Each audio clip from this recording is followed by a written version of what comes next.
আপনারা এতদিন যাকে ভোট দিয়ে নির্বাচিত করছিলেন তার কমর তাই তো পিস্তল, হাতে তাই তো বন্দুক, কথাই বলতে পারতাম না, কথা বলতে পারছিলাম, পারি নাই, কথা বলতে পারি নাই। রাতের 12টা পর্যন্ত ওই শিল্পী সমিতি খোলা থাকতো, খেয়াল লাগে খোলা থাকবে। সেলফ তুলিয়া ব্যবসা করতো, সেলফ তুলিয়া প্রচার করতো, আমি এই করছি, আমি সে করছি। এটা সেলফ তুলিয়া প্রকাশ করার জায়গা না। এই শিল্পী সমিতি কারো ব্যক্তিগত সম্পদ না, সেলফি তুলিয়া প্রকাশ করার সম্পত্তি এটা না, সবার সমান অধিকার শিল্পী সমিতিতে। আপনারা করছেন, হ্যাঁ, আপনারা মানুষের বহু কিছু দেখাইছেন, এগুলি করা দিন চলে গেছে, সারিয়া দিয়েছেন, ভালো হয়েছে, এখন সারিয়া দিতে হবে আপনাদের। এবি পলির মানে বুদ্ধিমানরাই জানে। AB poly UPVC pipes and fittings টিকবে যুগের পর যুগ।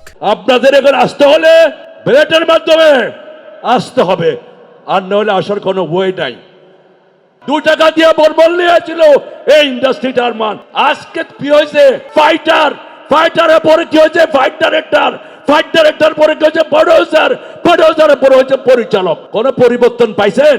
কোন পরিবর্তন পাইনি। একই আর মান। এই 500 টাকার পাঞ্জাবি, এই 200 টাকার শার্ট পরিবার যাচ্ছে, সবাই লোকে কাঁধে কাঁধ মিলিয়ে চলছে, এই আর মান, তাই না? দেখতেছেন তো আপনারা?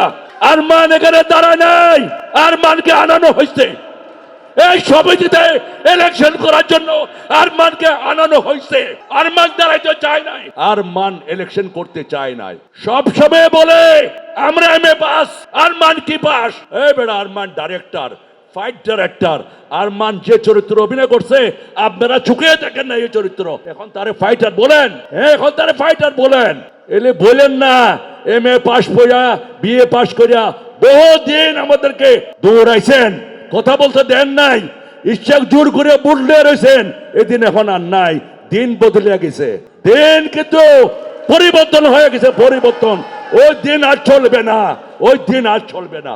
আর মান সম্বন্ধে বলেন, আরে বেটা, আমার বাপ ছিল বক্সার, আমি ফাইটার, আমি বাংলাদেশের মার্শাল আর্টের প্রশিক্ষক।